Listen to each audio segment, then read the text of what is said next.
मेरे प्रिय बच्चे, यह दिव्य संदेश एक बहुत ही खास पुण्य आत्माओं के आग्रह पर तुम तक पहुंचाया जा रहा है।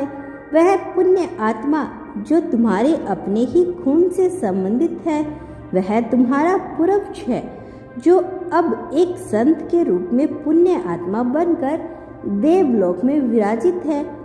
अब एक दिव्य देवदूत के रूप में कार्य कर रहा है और उसने तुम्हारे लिए एक आग्रह किया है, जिस आग्रह के परिणाम स्वरूप तुम तक यह दिव्य संदेश पहुंचाया जा रहा है। यह संदेश तुम्हारे लिए न केवल एक संदेश मात्र है, बल्कि संकेतों से भरा हुआ वो पिटारा है, जिसको पूरी तरह से समझ लेने के बाद तुम्हारी दुनिया चमत्कारी रूप से बदलने वाली है। मेरे प्रिय, तुम्हारे अपने ही खून से संबंधित एक ऐसा देवदूत जिसकी मृत्यु अचानक से हो गई थी, किंतु जिसे इस संसार में जीने और भी ज़्यादा हक मिलना चाहिए था, जिसके कर्म बहुत ही बेहतर थे, जो अपनी इच्छाएं अधूरी छोड़कर चला गया था, लेकिन वह अपनी इच्छा के जरिए अब तुम्हारे मन्नतें पूरी करना चाहता है। एक ऐसा व्यक्ति जो धर्म के मार्ग पर चलता था, जो सत्य के मार्ग पर चलता था, जो किसी भी तरह से किसी भी मनुष्य को नुकसान नहीं पहुंचाना चाहता था और जिसे लोग अत्यंत ही प्रेम किया करते थे, जिसका आभा मंडल बहुत ही ज़्यादा पवित्र था, जिससे लोग प्रभावित होते थे। लेकिन यकायक ही उसकी मृत्यु हो गई और वह अपनी इच्छाएं अधूरी छोड़कर इस भूलोक को त्याग कर गया। वह नया जन्म भी नहीं ले पाया, क्योंकि संत की आत्मा देवलोक में बहुत समय तक विराजमान रहती है और जब उन्हें किसी खास उद्देश्य के लिए बनाया जाता है, किसी खास उद्देश्य के लिए तैयार किया जाता है, केवल तभी वह पुण्य जन्म लेकर इस भूलोक पर आते हैं, क्योंकि यहाँ समय चक्कर सीमित होता है और मनुष्य का यह आभास नहीं होता कि उसके उद्देश्य क्या है। यहाँ आकर अपने ही संग्रह के जरिए उसे ढूंढना पड़ता है या चढ़ना पड़ता है और वह पुण्य नए कर्मों का निर्माण करने लगता है। तुम भी एक ऐसी ही पुण्य आत्मा थे, जो यहाँ पर एक बहुत ही महत्वपूर्ण उद्देश्य की पूर्ति के लिए जन्मे थे, लेकिन तुम अभी तक अपने उद्देश्य को समझ नहीं पाए हो। तुम अभी तक यह नहीं जान पाए कि तुमने यहाँ जन्म क्यों लिया था और तुम्हें इस सच्चाई से अवगत कराने, तुम्हारे कार्य को आसान बनाने के लिए तुम्हारे ही अपने होने से संबंधित तुम्हारा एक पूर्वज जो अब संत बन चुका है, जो देवलोक में अपना स्थान ग्रहण कर चुका है, तुम्हारे लिए लौट आया है और जल्द ही वह तुम्हारे जीवन में प्रवेश करेगा। इसका प्रवेश तुम्हारे लिए थोड़ा सा विचलित करने वाला होगा, क्योंकि जब मनुष्य के जीवन में कोई बहुत ही महत्वपूर्ण घटना घटने वाली होती है, तब सब कुछ सीधा सीधा कभी कहीं नहीं हो सकता। कंपन होना लाजमी है और यह कंपन तुम्हारे जीवन में होकर रहेगा। इस कंपन को टालना बिल्कुल भी नहीं जा सकता। मेरे प्रिय बच्चे, पिछले काफ़ी समय से वह तुम्हें संकेत दिया करता था। पिछले काफ़ी समय से वह तुमसे बात करने के लिए छटपटा रहा था। वह तुम्हें तुम्हारे धन से संबंधित, प्रेम से संबंधित, तुम्हारी प्रतिष्ठा से संबंधित विभिन्न प्रकार के संकेतों को बता रहता है। कई बार तुम्हारे सपनों के माध्यम से भी तुम्हें बहुत कुछ बताने का प्रयास किया जा चुका है। तुम पर विशेष कृपा बनी हुई है, इसीलिए तुम्हारा चयन किया गया। तुम्हारी पूरी पीढ़ी में सब कुछ छोड़कर केवल तुम्हें चुना गया, क्योंकि तुम्हारे पूर्वज को यह भरोसा है कि तुम ही हो जिस इस धरोहर को पूरी तरह से संभाल कर आगे ले जा सकते हो। जो धरोहर उसने तुम्हें प्रदान किया है, वह धरोहर जिसका मूल्य अभी तक तुम समझ नहीं पाए हो, लेकिन जिसका मूल्य मनुष्य के जीवन से बहुत ही ज़्यादा कीमती है।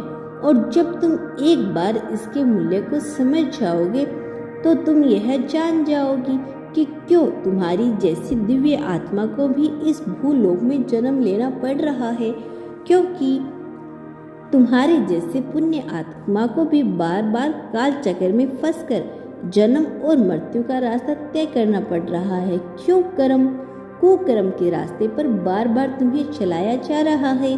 मेरे प्रिय बच्चे, जो मनुष्य सत्कर्म करता है, धर्म के मार्ग पे चलता है, वह एक ना एक संतों के बीच अपने स्थानों को सुनिश्चित कर लेता है। वह इस भूलोक को त्याग कर उस अलौकिक जगत में अपना स्थान ग्रहण कर लेता है, जहाँ न तो कष्ट होता है न दुख होता है, किंतु वहाँ सहसों एहसासों का भाव होता है।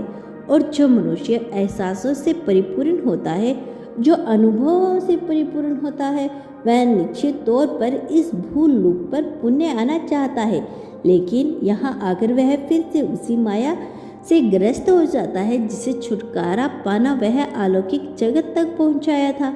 मेरे प्रिय बच्चे, अब तुमने बहुत लंबा सफर तय कर लिया है।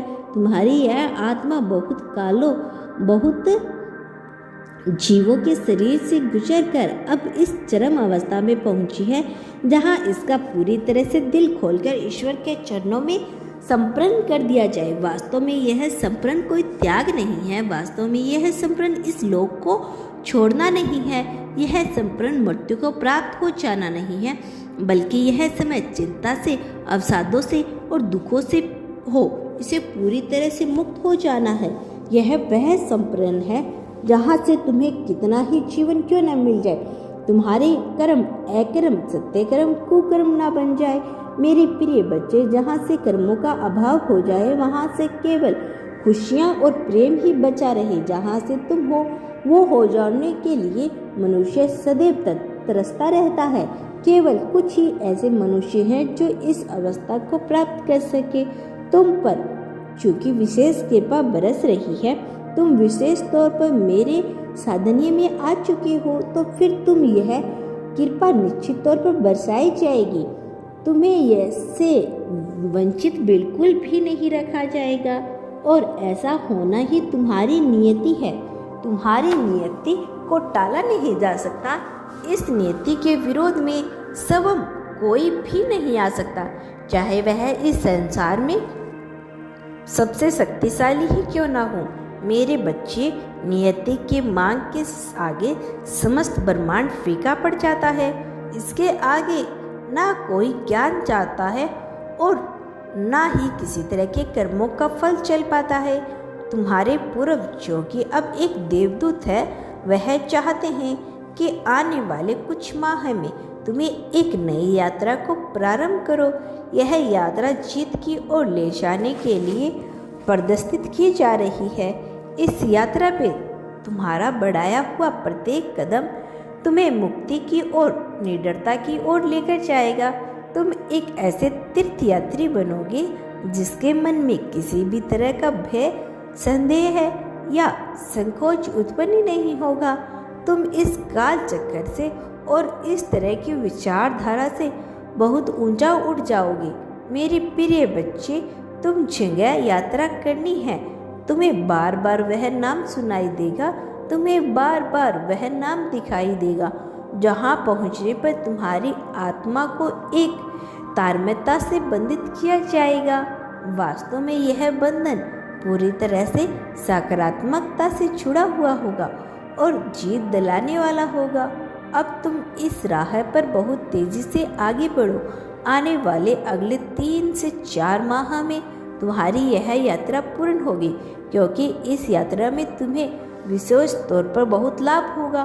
तो निश्चित तौर पर तुम्हें इस यात्रा से संबंधित समस्त संकेत धीरे धीरे प्रदान किए जाएंगे। तुम्हारे सपनों के माध्यम से, लिखावट के माध्यम से, श्रुति के माध्यम से, कहानियों के माध्यम से, विभिन्न प्रकार के वाक्यों के माध्यम से तुम्हें यह बार बार अपने सामने प्रदर्शित होता हुआ दिखाई देगा। यह विभिन्न रूप में तुम्हारे सामने उपस्थित होगा। यहाँ पहुँचने पर तुम्हारा मन एक अलग तरह की ऊर्जा से पूरी तरह से बन जाएगा। यह ऊर्जा तुम्हारे भीतर सकारात्मकता का संचार कर देगी। यह ऊर्जा तुम्हें जीत की उस दहली तक लेके जाएगी जहाँ पर पहुँचने के बाद आज तक कभी कोई नहीं हारा है, जहाँ पर पहुँचने के बाद मनुष्य के मस्तिष्क पर केवल और केवल सफलता का जुनून सवार होता है। जहां पहुंचने के बाद माथे पर केवल विजय तिलक सजा होता है, विजय मुकुट पहनाया गया है, फिर उनकी राह इतनी आसान हो जाती है कि काल के गाल में भी वह कभी नहीं हारते। वह चाहकर भी अपने पतन को प्राप्त नहीं कर पाते, क्योंकि उसके साथ विभिन्न प्रकार की शक्तियाँ जुट चुकी होती है, उसे ठानने का कार्य कर रही होती है। फिर चाहे उसकी मानसिकता स्वयं के पतन ही की क्यों न हो जाए, किंतु फिर भी वह पतन को प्राप्त नहीं करता। वह हर हाल में उन्नति को ही प्राप्त करता है, भले ही समस्त संसार उसके विरुद्ध क्यों न हो।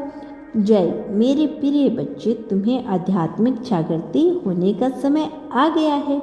पिछले काफी समय से तुमने आध्यात्मिकता के मार्ग का चयन किया और तुम आध्यात्मिकता की उन्नति की यात्रा पर निकल पड़े थे।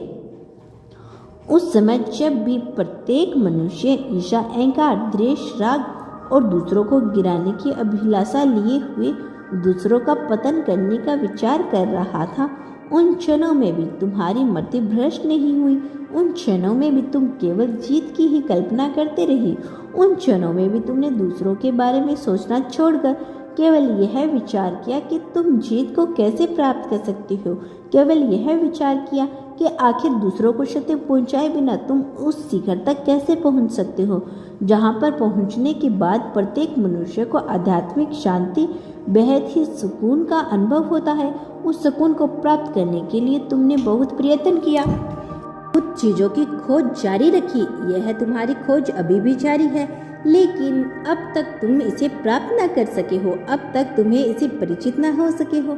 लेकिन वह समय अब दूर नहीं है जब तुम्हारा इससे पूर्णतः परिचित हो जाएगा, और ऐसा इसलिए होगा क्योंकि तुम झूठ बनकर टिके रहे, तुम पीछे नहीं हटे, तुमने हार नहीं मानी। और जो भी मनुष्य हार नहीं मानता, अपनी राह पर आगे बढ़ता रहता है, उसे उठाने का दायित्व मैं स्वयं लेता हूँ।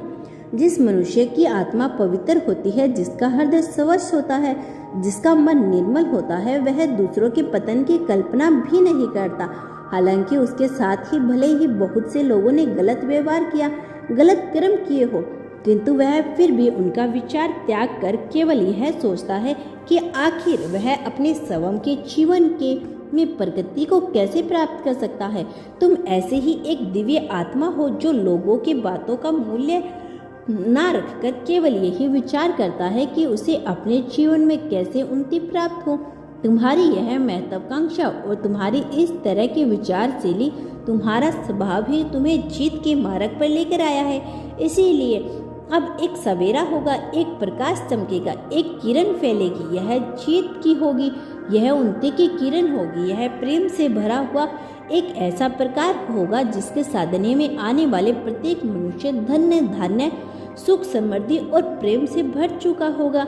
इसके जीवन में किसी चीज का अभाव न रह जाएगा, इसका जीवन पूरी तरह से सार्थक हो जाएगा। वह कीड़े मकोड़े की भांति अनावश्यक अन्याय जीवन यही जिएगा, बल्कि वह उद्देश्य से भरा हुआ एक ऐसा संपूर्ण जीवन जिएगा जिसे जीने की अभिलाषा प्रत्येक मनुष्य के अंदर उत्पन्न होती रहती है, किंतु चाहकर भी उसे नहीं प्राप्त किया जा सकता। उसे प्राप्त करने का केवल एक ही तरीका है, और वह है मन की शुद्धता, स्वभाव की निर्मलता जो तुम में विराजमान है।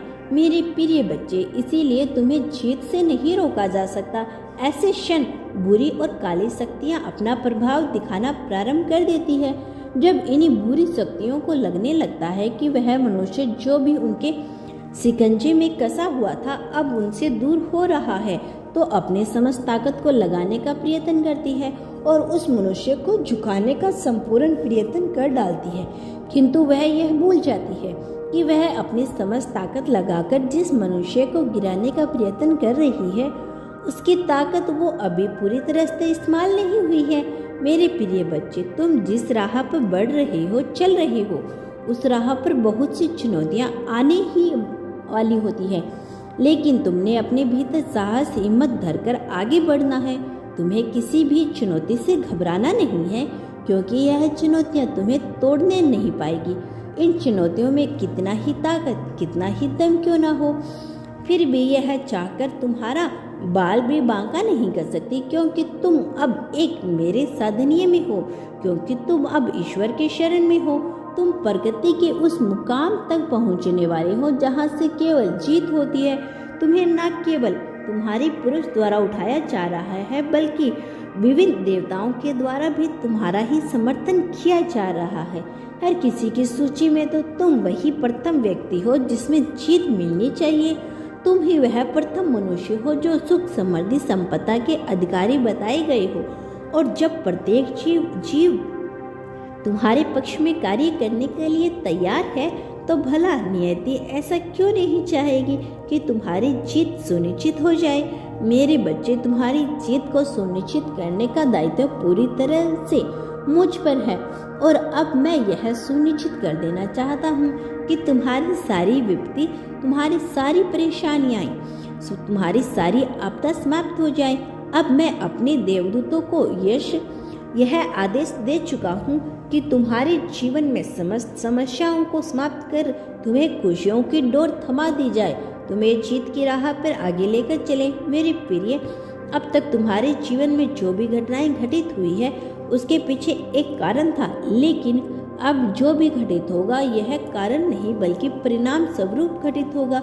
मेरे प्रिय, तुम्हें अपनी जीत की तत्काल पुष्टि करनी होगी। इस क्षण संख्या 1111 लिखकर इस बात की पुष्टि कर दो कि तुम इस जीत को अपनाने के लिए पूरी तरह से तैयार हो, इसके लिए पूरी तरह से इच्छुक हो। मेरे प्रिय, अपनी जीत की पुष्टि करना तुम्हारे लिए आवश्यक है। तुम धीरे धीरे यह समझ रहे हो कि यह क्यों जरूरी है, इसीलिए समय को गवाए बिना इस क्षण इसकी पुष्टि कर दो। मेरे प्रिय बच्चे, तुम्हारी पुष्टि यह तय करेगी कि तुम कितने प्रबल इच्छुक हो इसे पाने के लिए। एक बात याद रखना, चाहे समस्त संसार तुम्हारे विरोध में हो, लेकिन मैं सदैव तुम्हारे पक्ष में रहूंगा। तुम्हारी सहायता के लिए मैं तुम्हें कभी भी अकेला नहीं होने दूंगा। मैं तुम्हें कभी हारने नहीं दूंगा, थकने नहीं दूंगा। जब भी तुम ऊर्जा का संचार कर दूंगा। मेरे प्रिय, तुम इस संसार में जो भी बांटते हो बदले में अपने लिए वही प्राप्त करते हो। फिर चाहे धन हो, प्रेम हो, ईर्ष्या हो, जो भी बांटोगे, तुम जो पाना चाहते हो वह बांटो। तुम मेरे प्रति बांटना प्रारंभ करो। यही तुम्हारी नियति है, इसी के द्वारा सब कुछ तय होगा। यह मत भूलना कि तुम इस संसार में बिल्कुल भी अकेले नहीं हो। मेरी शक्तियाँ सदैव तुम्हारे संरक्षण में है, सदैव तुम्हारे समर्थन में कार्य कर रही है। मेरे आने वाले संदेशों की प्रतीक्षा करना, मैं पुण्य लौटूंगा अपने अगले संदेश लेकर। क्या तुम मेरे आगे भी संदेश सुनना चाहते हो तो कमेंट बॉक्स में अवश्य बताना। मैं पुण्य आऊँगा तुम्हारा मार्गदर्शन करने, तुम्हें जीत दिलाने के लिए। मेरे बच्चे, तुम्हारा इस जगत में सदा ही कल्याण होगा। सदा सुखी रहो, प्रकृति को प्राप्त करो।